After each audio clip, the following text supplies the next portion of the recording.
Glorioso Deus e Salvador da nossa vida, que a paz do Senhor possa reinar e prevalecer sobre toda a nossa vida e toda a nossa família.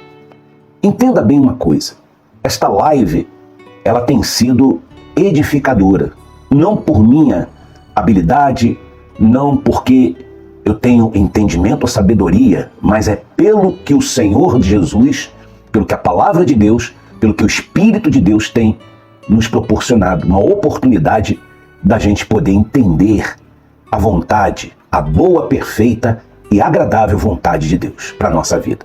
E tudo aquilo que Deus quer é que a gente possa viver uma vida feliz, uma vida abençoada, uma vida gloriosa aqui na Terra.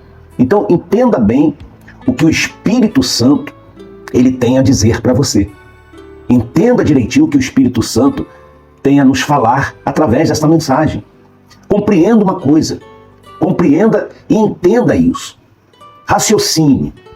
A única coisa que pode fazer separação entre nossa alma e a presença soberana de Deus é o que diz lá em 1 Coríntios, no capítulo 9, versículo 27. Ele diz assim: não são os problemas, não são as dificuldades, não são as lutas, as circunstâncias alheias, não são coisas externas que poderá nos separar do amor de Deus. Olha só, o que pode fazer separação entre a nossa vida e o poder, o amor de Deus que consiste no perdão, na sua graça, na salvação? O que pode nos impedir de adentrar o reino de Deus aqui em vida, aqui na terra? A única coisa que vai ter condições de separar a nossa vida da presença de Deus é o pecado. É aquele pecado não confessado. Pecador, todos nós somos. A Bíblia fala a respeito disso. Mas Deus está falando a respeito da prática do pecado. O pecado que você tem consciência e você não confessa. Porque o confessar consiste em se arrepender. E o arrependimento verdadeiro é o abandono da prática de tal pecado. É o reconhecimento pessoal, íntimo, no seu interior, de que você está errado, de que você precisa mudar e sair daquela situação. Porque o pecado, ele é sutil. Ele engana as pessoas.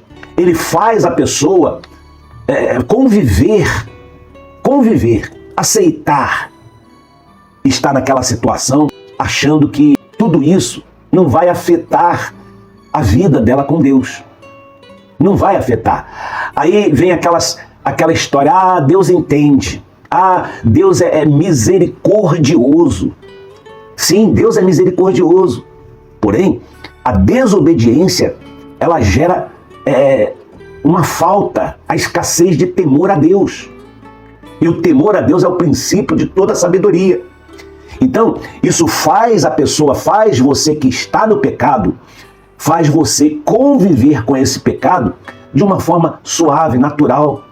Você vive enganado, você vive achando que não tem problema nenhum.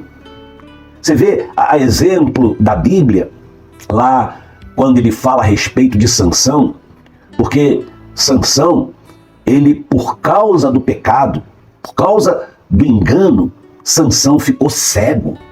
Ele já não conseguia mais enxergar com os olhos de Deus. E ele ficou cego literalmente. Então, quando Deus ele sai da vida de uma pessoa como ele saiu da vida de Sansão, porque Sansão pensou que Deus estava com ele. Ele pensou que Deus ainda era com ele, ele não sabia que Deus já não estava mais com ele. Por causa de quê? Por causa do pecado. Então a pessoa, quando ela está no pecado, ela fica sozinha.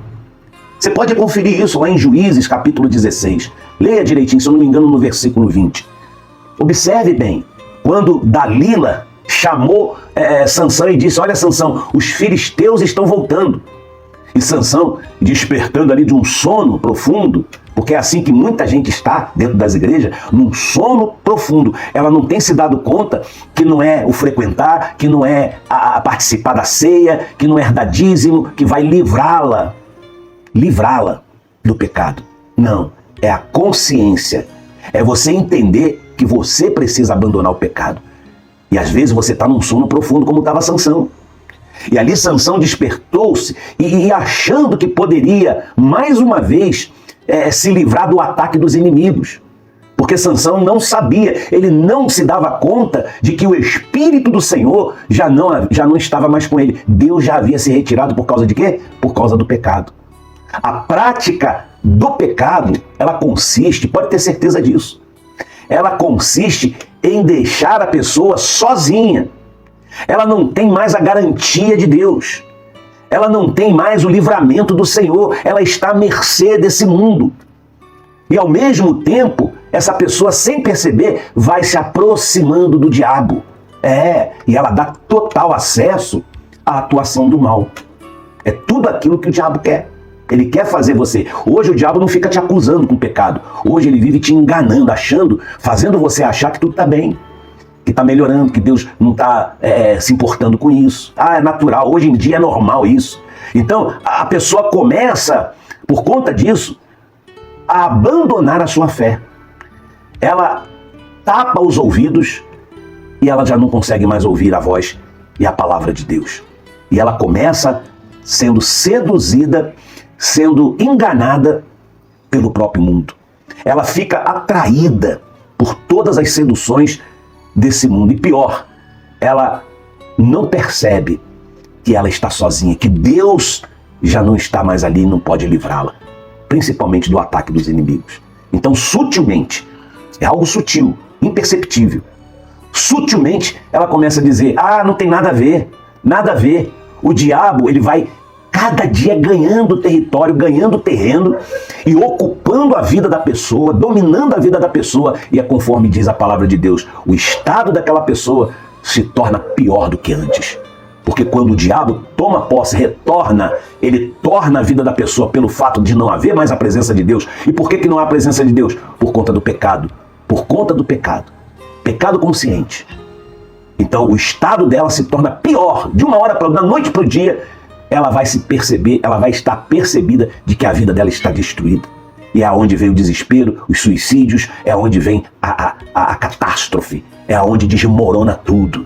Meu querido, atente para isso. Só você pode reconhecer que o pecado, a permanência na desobediência, você sabe que isso não é certo e você insiste em permanecer nessa situação, afastando Deus da sua vida e pior, se aproximando do próprio diabo.